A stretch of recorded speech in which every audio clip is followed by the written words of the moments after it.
Hello classmates, greetings from sunny Florida, and welcome to my presentation of John Olzel's Effective Intercultural Work Group Communication Theory. And since none of us wants to hear me try to say that for 20 times over the next 8 minutes, I'm going to use the official abbreviation, which is IWCT. This theory was developed by Dr. John Olzel in 1995. He is currently a professor of communication at the Waikato Management School in Hamilton, New Zealand.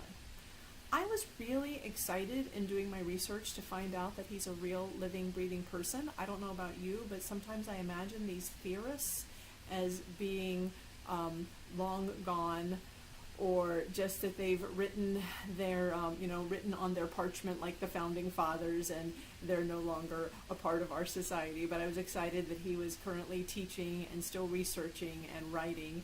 And so I decided to go out on a limb and write him an email. So I sent Dr. Olzel an email several weeks ago, not even really expecting a reply. I was so excited on Sunday night when there was an email back from the good doctor answering my questions. I thought that I would let you know a little bit about him and his theory by sharing part of his email.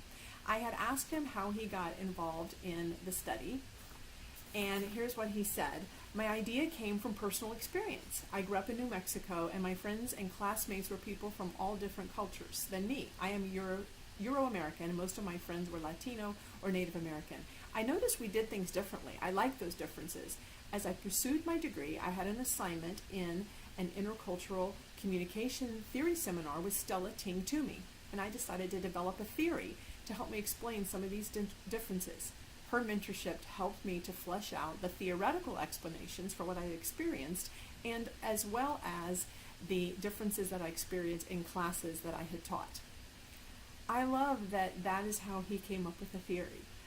The other question that I asked him was if he was ever able to apply his theory to personal life, and here's what he said. I love working in teams. Some of my teams include being a volunteer firefighter in my community and being a member of a research team. I enjoy a diversity of perspectives, cultures, and experiences that are represented on team. My theory applies for me in two ways.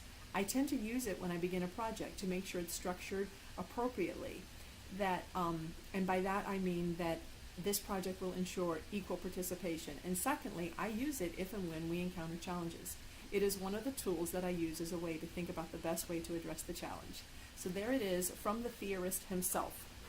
One of the things that he talks about in developing the theory is the fact that the one thing that diverse groups need is the one thing that they're having a hard time with, which is communication. And so that's why this theory works to help them. The theory is in the cybernetic tradition, which means that it's not standalone. It is something that is part of a larger group and is affected by other processes. So his theory is basically an input-output process model. And what that means is that input comes into the group, and as it comes into the group members process the group, they learn about each other, and then they apply what they've learned to future inputs from the group, and then they have an outcome that helps to affect future communication. So information comes in, they process it, they apply it to each other in their relationships, and it comes back and keeps going around and around and around. It's kind of a continuous loop, and I look at it like a spiral. Like every time it goes around, I feel like their communication improves just a little bit more. There are three factors that Dr. Olzel says groups struggle with. It is their identity. The first one is individualism versus collectivism. The second one is self-control attitudes. And the third one is the idea of face concerns or image.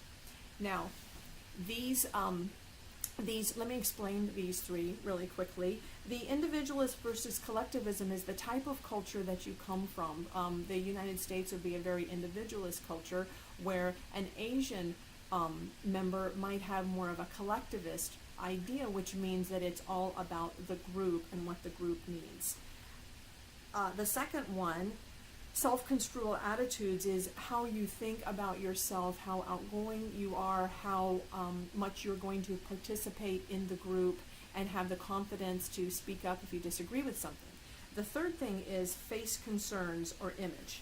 And saving face is a term that we've all used. So this is about the face concerns of the individual. Are you more concerned with saving face yourself? Or are you more concerned with the project, the perception of the group as a whole? He also looks at conflict and the way that individuals culturally resolve conflict. And one thing I wanted to say and just make clear was cultural diversity is not just race and ethnicity. Cultural diversity can also be your age, it can be your gender, it can be any way of thinking or living that makes you think about things differently than other people do. So it can apply in all different types of groups. All right, let's take a look at the research. When we looked at the research, there was one study by Cagolte. They looked at the works of the communication process within a group of a diverse team members. They looked at how members function when they understand each other's social cues or not. And then they also looked at trying to understand each other and decode behavior and body language. He described Otzel's theory as being very, very effective in helping these groups because the individuals versus collective societies are one of the most critical dimensions on which national cultures differ. Another study by Eritz in 2009 looked at the individualist versus collective cultures. East Asians are from a collectivist culture. They were found to wait their turn and they limit their contribution when they're placed in a heterogeneous group.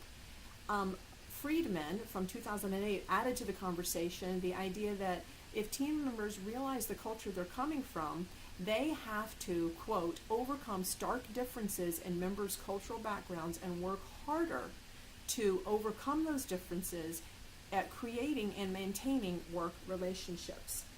Another study that was done by Eritz in 2010 was a group of Israelis who were working in a factory, but there were also a group of members from the former Soviet Union that had come and were working as part of the factory. And they found that their differences were so stark and so extreme that the Israelis were all about the saving face as far as nationalism. It was all about the factory and the goals and their culture and the way that they're represented. Where the members from the former Soviet Union would come into a group situation and they were of the beliefs that I am just Russian and that is the way I am, and my opinions are my opinions and I'm going to speak my opinions and I'm not going to worry about the group or worry about what my manager says to me because I know that this is right.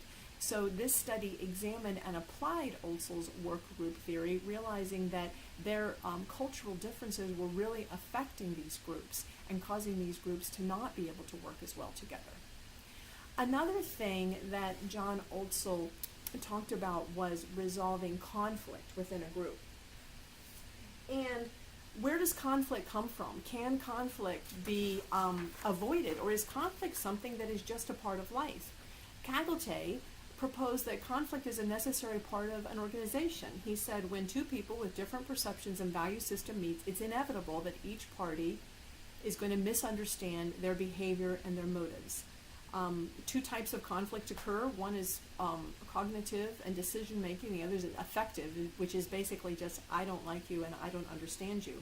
His study in 2015 really underlined the fact that a cultural orientation session will go a long way to eliminate these differences and to help members to understand each other. I could go on and on and on with the research and the studies, but basically at the end of it all, the research that I looked at seemed to say that yes, Otzel's theory was right, that members need to understand each other, but with proper orientation and with proper support from management and with members having an open mind about each other and the possibility of understanding someone from a different culture, they can really go a long way and then reap the benefits of having a culturally diverse group. Thank you for your time, and I appreciate it, and I hope to see you all online.